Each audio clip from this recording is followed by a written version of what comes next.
प्रेममय परम दयाल श्री श्री ठाकुर मोर परमाराध्या जगत जननी श्री श्री बड़मा मोर परम पूज्य पाद श्री श्री बड़दा मोर पूज्य पाद आचार्य देव मोर सभीकर रातुल श्री चरण मोर कोटि कोटि अनंत कोटि प्रणाम निवेदन करे ओ मोर ये वीडियो देखुथिबा समस्त इष्ट प्राण गुरु भ्राता भक्तिमयी माँ मानू मोर अंतरु श्रद्धा प्रीति आनंदित जय गुरु भल पाइबा ओ प्रणाम निवेदन करू। बंधुगण आज वीडियो को लाइक टे करूँ, कमेंट्स रे जय गुरु लिखु आउ एमती सबुदिन आत्मिक कथा शुणापी आम चैनल जय गुरु प्रार्थना को सब्सक्राइब करूँ और पाखे बेल नोटिफिकेशन ऑल को प्रेस करूँ।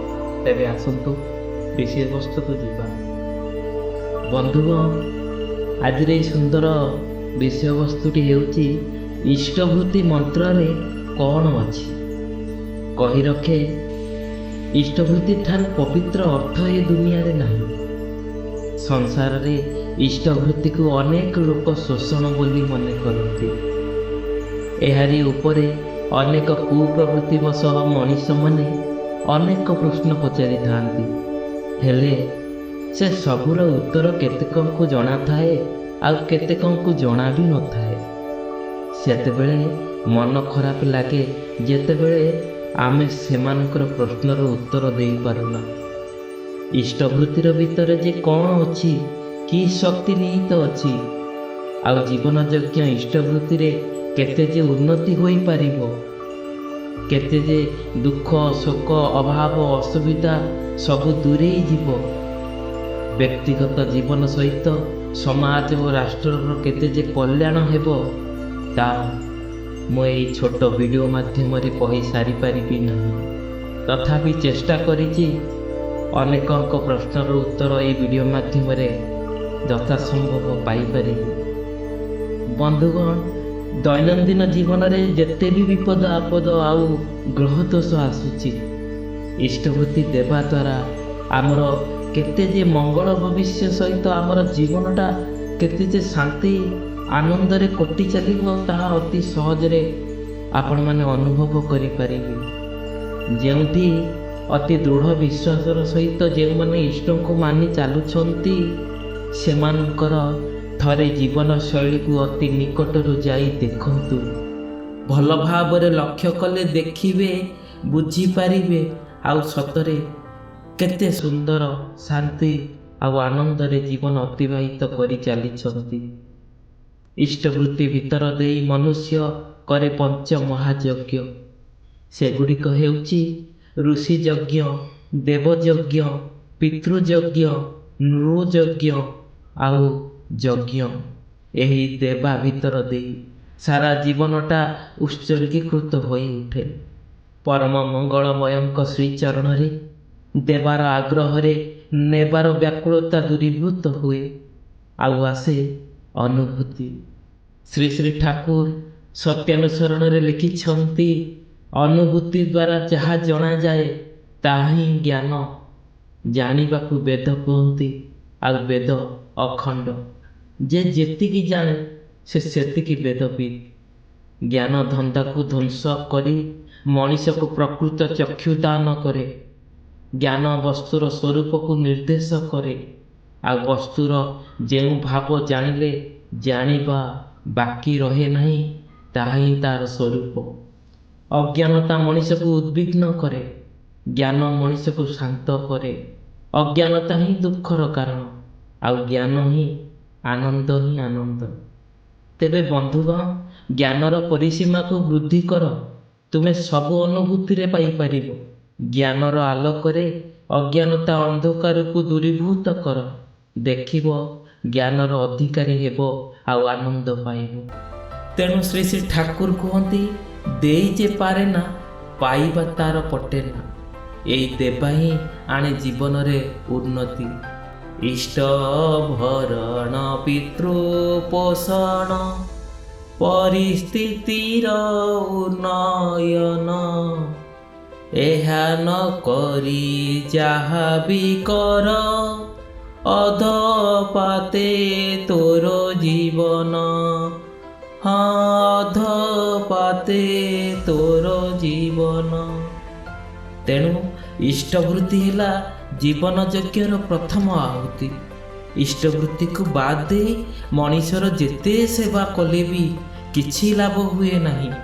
ତେଣୁ ଇଷ୍ଟବୃତ୍ତି ଏକ ମଙ୍ଗଳ ଯଜ୍ଞ, ଯାହାଦ୍ୱାରା ବ୍ୟକ୍ତି ଜୀବନ ପରମ ମଙ୍ଗଳର ଅଧିକାରୀ ହେବ। ସଙ୍ଗେ ସଙ୍ଗେ ପରିବେଶ ସହିତ ସମଗ୍ର ସମାଜ ଓ ରାଷ୍ଟ୍ରର କଲ୍ୟାଣ ହେବ। ଶ୍ରୀ ଶ୍ରୀ ଠାକୁର ସେଥିପାଇଁ ତାଙ୍କର ଅମୀୟ ବାଣୀରେ ଉଲ୍ଲେଖ କଲେ, ଯେତେ ହିଁ ଆସୁ ଆପଦ ବିପଦ, ଯେମିତି ହେଉ ପ୍ରାଣ, ଇଷ୍ଟବୃତ୍ତି ଆଣେ ହିଁ ଆଣେ ସବୁର ପରିତ୍ରାଣ। ଜପ ଧ୍ୟାନ ଯଜନ ଯାଜନ, ଇଷ୍ଟବୃତ୍ତି ଛଡ଼ା ସବୁର କିଛି ବ୍ୟର୍ଥ ଜାଣ, ବନ୍ଧ୍ୟା ଶକ୍ତି ହାରା। ବାଧାର କଥା ନ ଶୁଣି ତୁହି ଇଷ୍ଟ ପଥରେ ଚାଲ, ସତ ଅଭାବ ହେବ ମୋଚନ, ବୁକୁରେ ବଢ଼ିବ ବଳ। ইষ্টে চেতন ব্যক্তি ত্রোটা, মন্ত্রে চেতন মন, ইষ্টভূতিরে দীক্ষা চেতন, সেবায় চেতন ধন। ইষ্টଙ୍କ ଠାରୁ ନିଅ ନା କିଛି, ଦିଅ ତାଙ୍କୁ ଯେତେ ପାର, ନେବାରେ ବଢ଼େ ସ୍ୱାର୍ଥ ବୃଦ୍ଧି, ଦେବାରେ ପ୍ରୀତି ହୁଏ ଗାଢ଼। ଦୈନନ୍ଦିନ ଜୀବନରେ ବିପଦ ଆପଦ ଆଉ ଗ୍ରହ ଦୋଷ ଯେତେ ବି ଥାଉ ନା କାହିଁକି, ଇଷ୍ଟବୃତ୍ତି ଦେବା ଦ୍ୱାରା ପରମ ପିତା ପରମ ଦୟାଳ ସେ ନିଜେ ହିଁ ତାହାର ମଙ୍ଗଳ ବିଧାନ କରିଥାନ୍ତି। ତେଣୁ ଇଷ୍ଟବୃତ୍ତି ବିନା ଜୀବନରେ ପ୍ରକୃତ ସ୍ୱାଦ କଦାପି ମିଳେ ନାହିଁ। ସେ ହେଉଛନ୍ତି ଲୀଳାମୟ ପୁରୁଷୋତ୍ତମ, ଯୁଗ ପୁରୁଷୋତ୍ତମ ଶ୍ରୀ ଶ୍ରୀ ଠାକୁର।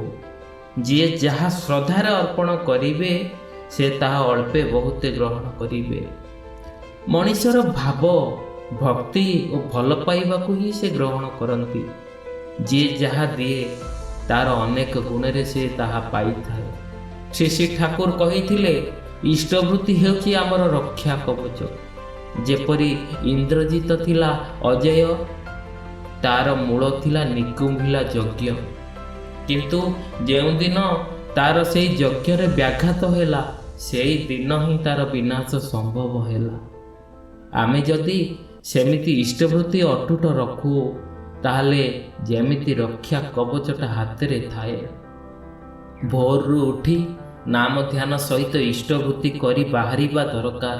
ସେଇଟା ଆୟୁଧ ସ୍ୱାସ୍ଥ୍ୟତ ସବୁ ଦିଗ ଦେଇ ହିଁ ଭଲ।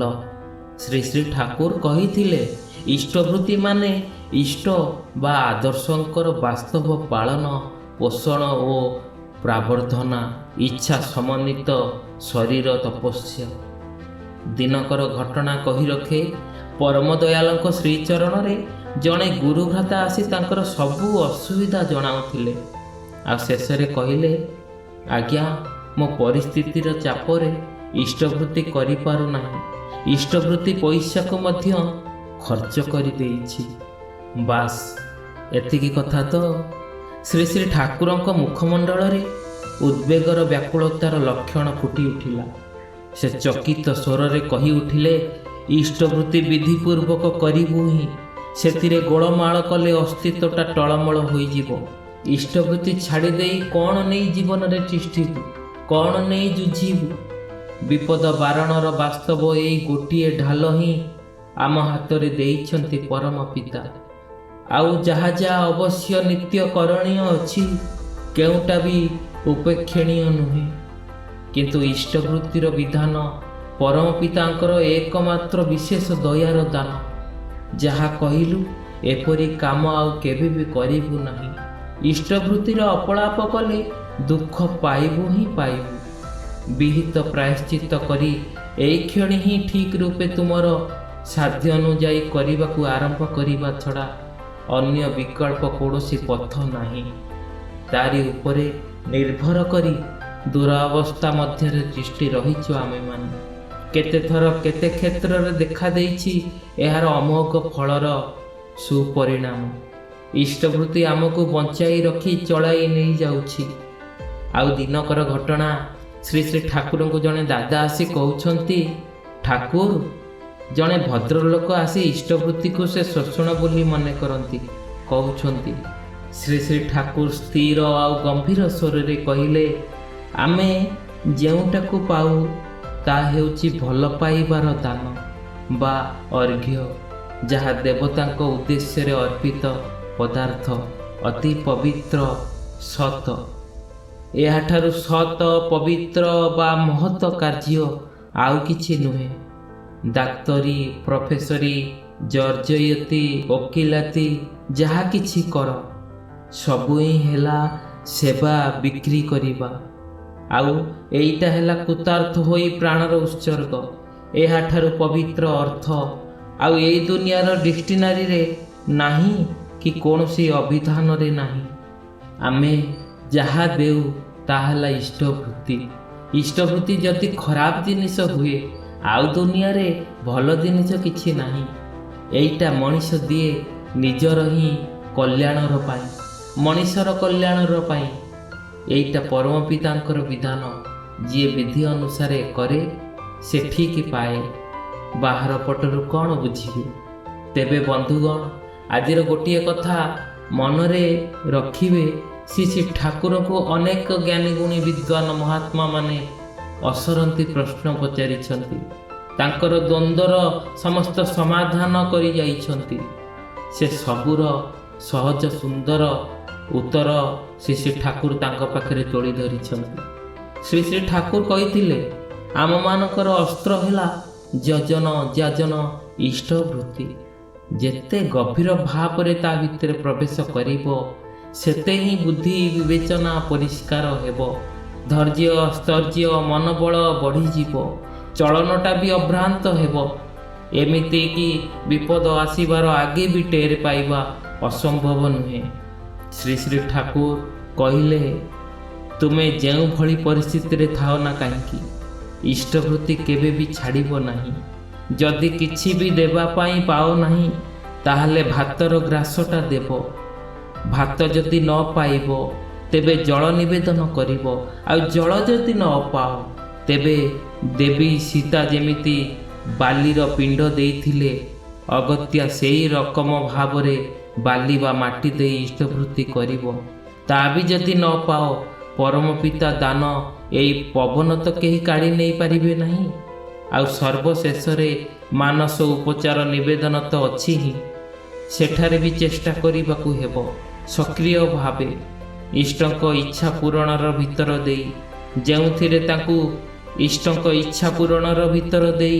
ଯେଉଁଥିରେ ତାଙ୍କୁ ତୃପ୍ତ ଓ ତୁଷ୍ଟ କରାଯାଏ। ମଣିଷ ତ ଅନେକ ସମୟରେ ପ୍ରବୃତ୍ତିର ଝୁଙ୍କୁରେ ଚାଲିବା ସତ୍ତ୍ୱେ ବି ମନେ କରେ ଇଷ୍ଟ ସ୍ୱାର୍ଥ ପ୍ରତିଷ୍ଠାର ପଥରେ ହିଁ ଚାଲୁଛି ଏବଂ ସେହି ଭାବରେ ହିଁ ନିଜର ଭୁଲ ଚଳନରେ ସମର୍ଥନ କରି ଚାଲୁଛି।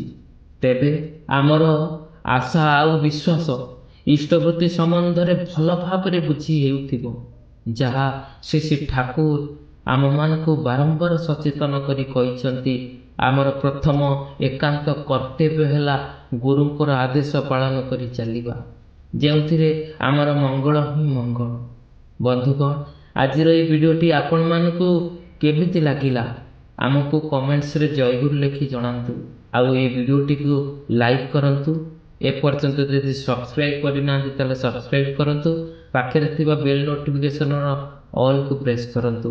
ପାରିବେ ଯଦି ଅଧିକରୁ ଅଧିକ ଭିଡ଼ିଓଟିକୁ ସେୟାର ବି କରନ୍ତୁ।